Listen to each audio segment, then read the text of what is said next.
Assalamualaikum warahmatullahi wabarakatuh. Halo semuanya, perkenalkan nama saya Siti Almas Awalia dengan NIM P279041241176. Di sini saya akan mengerjakan tugas praktikum ilmu biomedik dasar yang diampu oleh Bapak Wasep Yasil Almunsiri, Eskep Nurse MKep.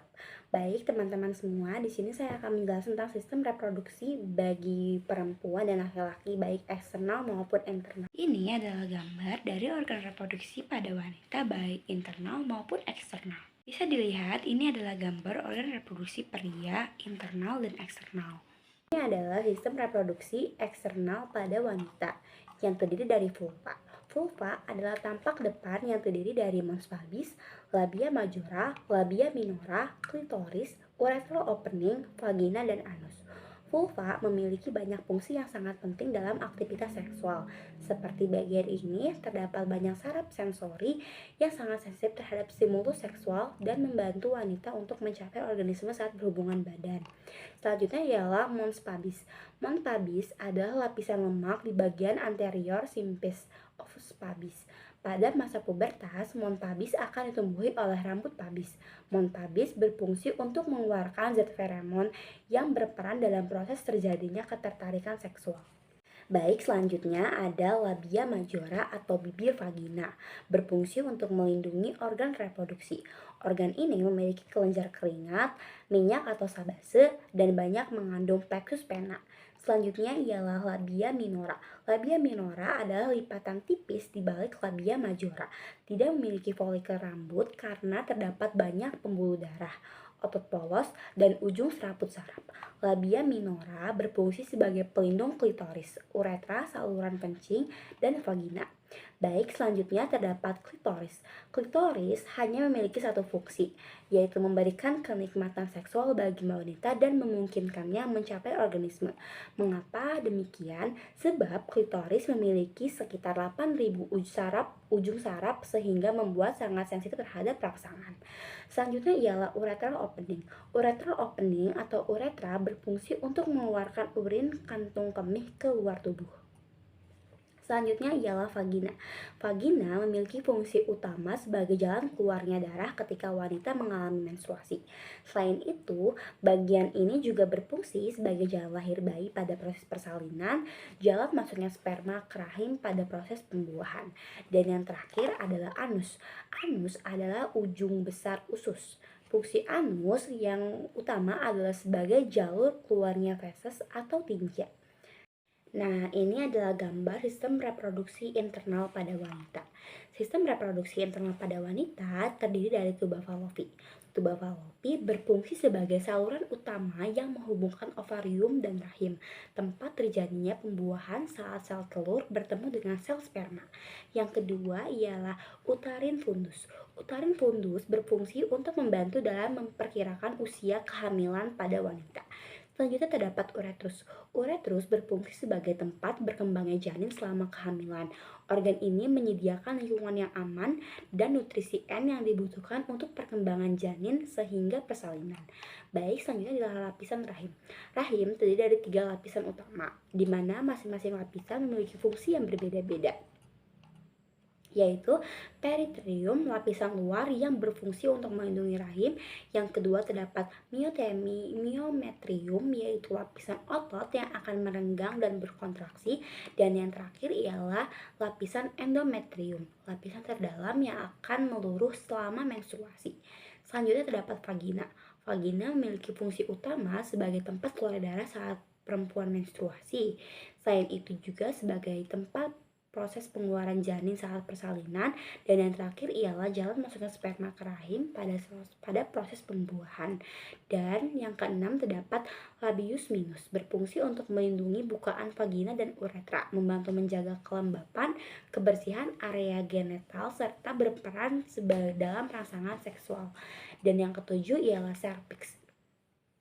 Cervix berfungsi sebagai barier fisik untuk rahim atau uretrus yang akan mencegah terjadinya aborsi akibat infeksi dengan cara mengionisasikan janin dari lingkungan ke eksternal.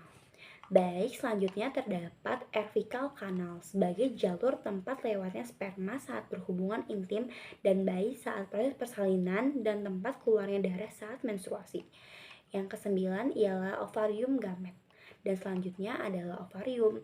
Ovarium berfungsi untuk memproduksi hormon seks wanita, meliputi hormon estrogen, progesteron, serta beberapa hormon yang lebih rendah seperti relaksin dan inhibin. Selanjutnya ialah sistem reproduksi eksternal pria yang bisa dilihat pada gambar. Terdiri dari beberapa bagian. Yang pertama ialah penis. Penis dibagi ke dalam 3 bagian, yaitu akar yang menempel pada dinding perut, batang, dan gelat penis atau kepala penis.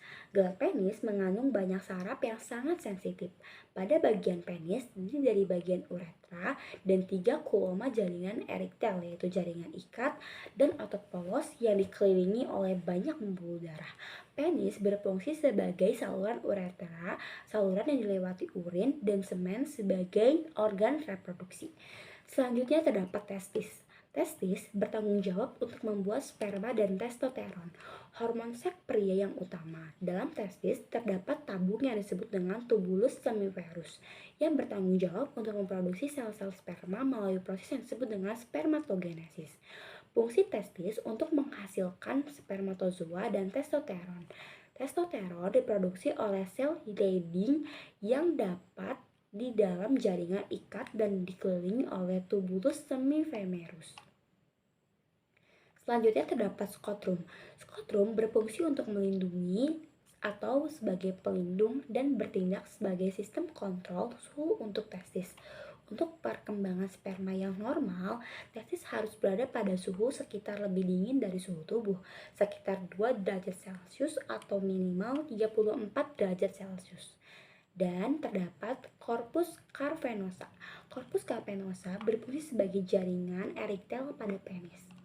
Dan yang terakhir ialah corpus spongiosum berfungsi sebagai jaringan erektil yang mengelilingi uretra pada penis. Dan yang terakhir ialah sistem reproduksi internal pria yang bisa dilihat di gambar. Nah, sistem reproduksi internal pria terdiri dari beberapa bagian, seperti yang pertama ialah vas deferens.